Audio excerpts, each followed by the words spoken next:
Begin this morning, though, with the war in Ukraine, where efforts to evacuate people from Mariupol are stalling again. Yeah, Russia says it now completely controls the city. Yesterday, a convoy of buses carrying just 79 people reached a safer city. Today, no humanitarian corridors are open, despite calls from Mariupol's mayor for a full evacuation of the city. The mayor estimates more than 20,000 residents have been killed there. These new satellite images by American company Maxar show what that company says is a mass grave in a nearby town, appearing to grow bigger with time. Beyond Mariupol, Ukraine says that Russia has captured now more than 40 towns in the east on Thursday as part of its large-scale assault on the Donbas region. Yesterday, President Biden announced a new package of weapons worth $800 million, which he says will help Ukraine with this new phase of the war. This package includes heavy artillery weapons, dozens of howitzers, and 144,000 rounds of ammunition to go with those howitzers. It also includes more tactical drones. We have to accelerate that assistance package to help prepare Ukraine for Russia's offensive that's going to be more limited in terms of geography, but not in terms of brutality. Not in terms of brutality. NBC News global correspondent Raf Sanchez joins us now from Lviv. So, Raf, let's start with Mariupol. What is the latest on the situation there? And also, what more can you tell us about those images we just saw purporting to show a mass grave in a nearby town? Joe, Mariupol city officials are saying this mass grave may be the site of one of the worst war crimes of the 21st century. They are saying there may be up to 9,000 bodies at this site. If that is the case, NBC News has not independently verified that, but if it is the case, that would be far worse than the horrors we saw in Bucha. Mariupol city officials say these bodies are buried in large trenches, sometimes one on top of another, wrapped up in plastic, and they say this was an effort by Russian forces to try to conceal evidence of war crimes by moving these bodies into these mass graves. Now, those images from Maxar show that site as of April 3rd, but Mariupol officials are saying it has been growing larger every single day since then. Russia has not commented on these claims about a mass grave. But, Joe, this may be just a very small taste of the horrors that we have yet to see inside Mariupol. Now, in the city center, those Ukrainian forces, along with a lot of civilians, are still holed up in the remains of that steel plant. Russia is refusing to agree to a humanitarian corridor of any kind to let them out. It is not clear how much longer they can hold out, given how desperately short they are at this point of food, water, and ammunition. But, Joe, we've said that every day for the last week, and yet they continue to do so. Joe? They are still hanging in there. You know, Raf, Ukraine said the Russians captured more than 40 towns and villages in the eastern part of the country just yesterday. What are some of the key battlegrounds right now in the east? So the Russians focus very much on those two key provinces of Donetsk and Luhansk. The governor of Luhansk saying 80% of his province is now under Russian control. He's urging civilians to get out of there while they still can. This is a very long front, Joe. It stretches 300 miles. And Ukrainian officials say they're fighting something that looks more like the Second World War here. And what they need most badly is artillery shells. President Biden announcing yesterday from the White House that that is what he's sending. You heard him just now saying 144,000 artillery shells are on their way to Ukrainian troops. That's enough to last them about 3 weeks. It's not a long time, but it is a very important stopgap. He's also sending around 120 Phoenix Ghost drones. Now, these are really interesting, Joe. The U.S. Air Force developed these in record time, just a couple of weeks, specifically with Ukraine in mind. They're what the Pentagon calls loitering munitions. You and I would call them kamikaze drones. They take off, they circle above their target, and then they slam into them with explosive effect. The first flights of weapons leaving the U.S. today, and they could be in the hands of the Ukrainians as early as this weekend, Jeff. Raf, quickly, I want to ask you, this morning we heard from a Russian military official who said the goal is to take control of southern Ukraine and the Donbas region as part of this phase of the war. But he also said that would open up a path to a breakaway region in neighboring Moldova. That's a tiny country that's currently split by a separatist movement. How much should we read into those comments? Yeah, Joe, this is new. The Russians have been saying for a long time the plan was to take all of the Donbass. This is the first time anyone is saying publicly that they also intend to capture southern Ukraine. The argument he gave was to create a land bridge from Crimea, annexed Crimea, through to Transnistria, which is this breakaway republic in Moldova. It's Russian-speaking. The Russians say that they are defenders of that republic. It is not clear if this is official Russian policy. It's coming from a general rather than from Putin himself. Joe, it's also not clear if the Russians actually have the troops they need to carry this out. But this is a development this morning. Joe? Keep an eye on it. Raf Sanchez, thank you so much, Raf. Let's now bring in NBC News military analyst Colonel Jack Jacobs. Colonel, as always, thanks for joining us this morning. So let's start right there with the situation in Mariupol, which the Russians say they've captured. Now, Britain's Ministry of Defense says the reason President Putin decided against storming that steel plant where Ukrainian soldiers are still there, they're holed up there, was to contain resistance in that city and then free up forces to be deployed elsewhere in eastern Ukraine. What do you make of that assessment and what we're seeing in that city, and does that concern you? Well, one of the things that you do in a military operation like this is try to bypass strong points. And this is a strong point. So the Russians, if they were to attack it, would sustain a significant number of casualties in attempting to do it. Their idea, the Russians' idea, is to starve them out instead and redeploy their troops farther to the east, Savannah. Now, Colonel, yesterday we got some details on this new $800 million weapons package from the Biden administration, which includes these so-called ghost drones. First, I want to play some sound from the Pentagon about what these actually are, and then we'll talk on the other side. This is a drone that had been in development before the invasion, clearly.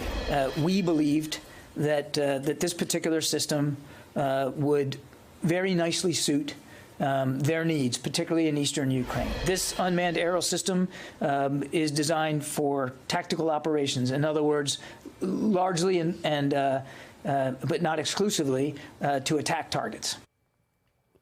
So, Colonel, the Pentagon there is saying that they're designed for attack. What more can you tell us about this type of weapon? And what does it say about the kind of warfare we're likely to see in this new phase of conflict? And how helpful is that particular weapon to them?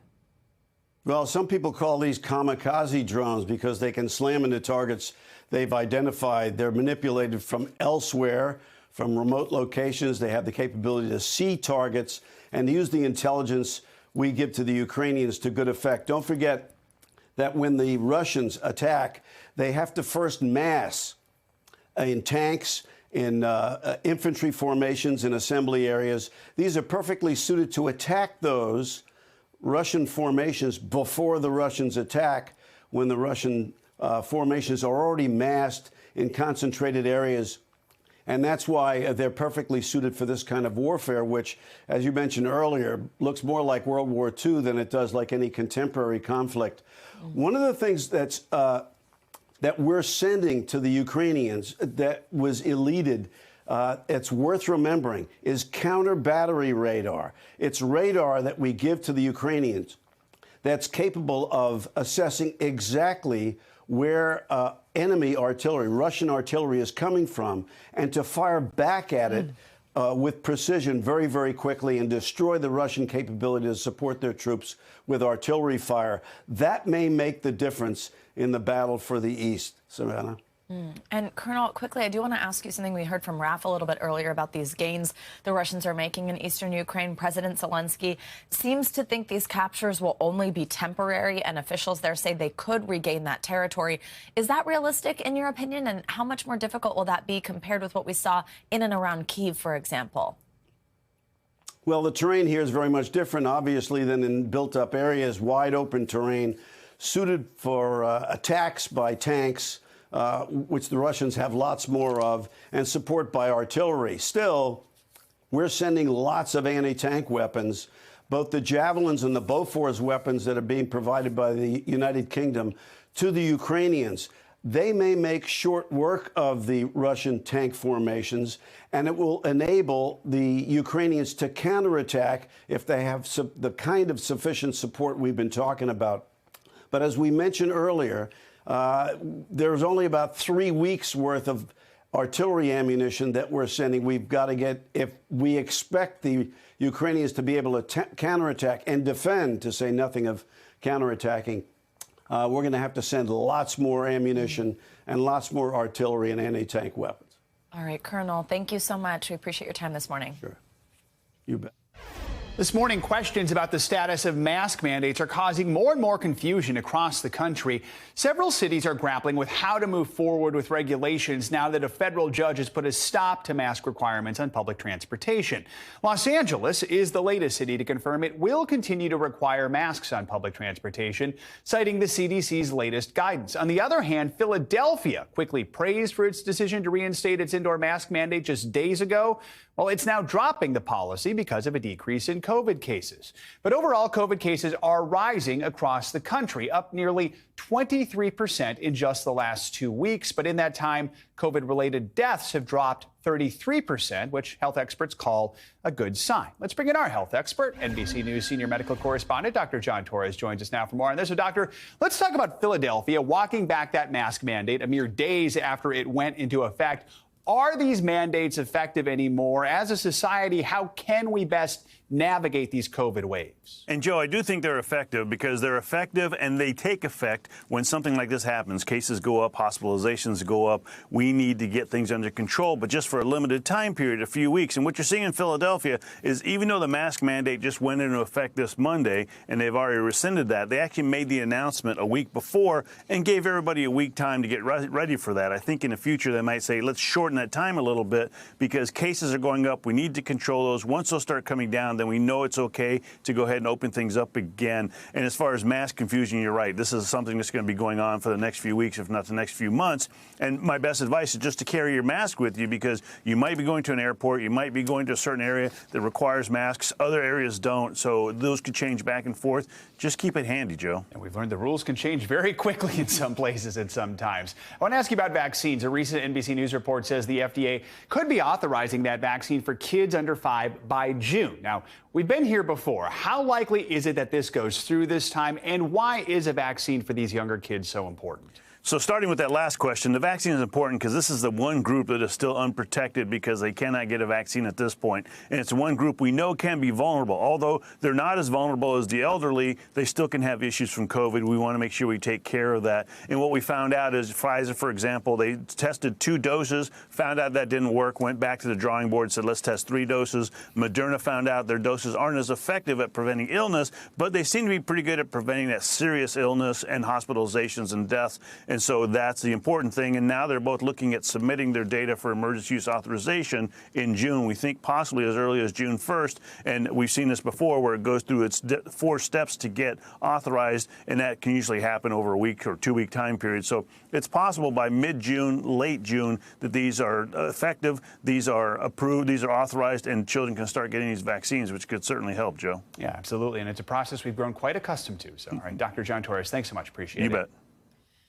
This morning, Walt Disney World is on the brink of losing its special self-governing status. Yesterday, Florida lawmakers passed a bill that would dissolve the theme park special tax district, which has been in place for more than half a century. Now the bill goes to Governor Ron DeSantis, who is expected to sign it. It's the latest salvo in the ongoing battle over the state's so-called Don't Say Gay law. NBC News Now correspondent Maura Barrett joined us again this morning from the state capitol in Tallahassee. Maura, good morning. So bring us up to speed on where things stand with the bill and what is next. Well, all that's left to make this official, Joe, is Governor Ron DeSantis signing it into law, and that's expected to happen very quickly. And from there, once Disney ultimately dissolves into the surrounding counties, that means that they no longer have jurisdiction over their own fire department, emergency services, utilities, sewage, water treatment. That all then goes to the surrounding counties, and that means that taxes and debt potentially that Disney has as well also gets transferred. But the thing is this isn't going to take effect until next summer, June of 2023. So about 13 months that Disney has to either push back against this new law or find compromise with lawmakers. And there's a lot of lack of clarity because this came into effect very quickly. It was introduced at the beginning of this week and is being signed into law potentially as early as today. And so we have not heard from Disney on how they plan on taking next steps. But it is safe to say that this might end up in the laps of a lot of lawyers, Joe. Yeah, and this might not be good for Disney, but it also could have a serious impact on taxpayers in Florida, especially in those 2 counties there. What's the reaction been like? It's been not good, obviously. Again, like I said, because it came into play so quickly, they didn't have enough time to survey members or residents or representatives from those counties to see how they might take something like this, because it has a direct effect. One tax official that NBC spoke to estimated that taxes could rise up to 25% because of the almost $1 billion in taxes that Disney would be transferring to these counties. And this is an area of the country that already has very high taxes and is struggling with affordable housing. I met with Representative Travaris McCurdy. He represents a district in Orange County, and I want you to hear about some of his concern that he told me. Well, it's very alarming. It can negatively cause individuals in Orange County and Osceola County, surrounding counties, to absorb cost burdens that we had nothing to do with. He has ambition to run for president, and he wants to craft a path that he sees the very least amount of turbulence for his aspirations. Now, the he that he's referring to there is Governor Ron DeSantis, and obviously the politician here making a lot of waves in recent months with some of his political moves. A lot of speculation about whether he intends to run for president. But from what I heard from people here that were in the State House yesterday, they are very not happy and displeased with how quickly the governor is trying to take action to get political retribution, as they call it. And Maura, quickly, I know you spoke with a lawmaker who introduced this bill. What did he have to say? Well, Representative Randy Fine, or state Republican here, basically said he introduced the bill and sponsored the bill because of, as a direct correlation to that parental education and rights bill, or so-called the Don't Say Gay bill. They're trying to get revenge against Disney. I want you to hear some of what he told me. When you kick the hornet's nest, other issues often percolate. That happens in the Florida legislature. So when all of this ruckus happened with the parental rights and education bill, we actually started taking a look at special districts, and we realized 6 of them had been established before the Florida Constitution was put in place, and they had all sorts of funky things going on with them. So we decided we would take a look at it and solve the problem. Now, this is just the latest in a trend we've seen of some companies in various politically contentious states take social political stances. Citigroup in Texas, for example, saying that it would pay to send its employees out of state to receive abortions if they needed one after Texas banned that. And so what remains to be seen, as these companies are taking this stance and states are pushing back and punishing them, how that all will fall down the road later in November come midterms, and if it does have any political implications on the politicians that put this push back into place. Joe. Maura, thanks so much. Appreciate it. Now we're coming up on another weekend of rough weather for some parts of the country. Let's get a check on your Morning News Now weather. Yeah, Bill Karen joins us. Hey, Bill. Hey, good morning. Good news for some, as usual, but then we have the people that unfortunately aren't going to have such a wonderful weekend. So let's get to them first. And this storm is moving through California into the west, and then it heads to the middle of the country. And this was a pretty epic snow producer in the mountains of California. It's late in the rainy season there, and we'll take it. I mean, Mammoth Lakes had 3 feet of snow. That's fantastic because we didn't have much over the winter. We'll take whatever we can get to melt and push into the reservoirs for the summer season. So this was good. Now, as we head throughout the next couple of days, what's not going to be good is what's heading for Wyoming, Montana, in North Dakota. This snowfall forecast is a little ridiculous. About a week and a half ago, we had a pretty epic blizzard in Montana and Wyoming, and that killed a lot of cattle, like thousands of cattle. This is a similar situation with this storm that's going to move in tonight and all day Saturday. Everywhere in the bright pink, that's at least a foot of snow. And with the windy conditions, we could easily see 2 to 3 foot snow drifts. The reason the cattle are at risk is they can't really get out there on the roads to give them the food. And if they can't get the food, obviously they potentially can starve to death. So that's the problem that they'll be facing. The windy conditions, the fire danger is very high. We have the one big fire near Flagstaff. Today, any fires that form in New Mexico, Colorado, through western Kansas, you're under high wind warnings. We would see rapid fire spreads. The winds aren't too bad now, but they'll pick up this afternoon, and the humidity levels are very low, 10-15%. That's like where you need the chapstick and lotion constantly because there's just no moisture in the air, and if any fires do form, guys, that would be a huge issue. So there is some good, though. The eastern seaboard is going to see probably one of the best April weekends in a long time, so just pick your poison where you are. Yeah, really. Wow. A lot going on, as always. All right. Thanks, Bill. Thanks for watching our YouTube channel. Follow today's top stories and breaking news by downloading the NBC News app.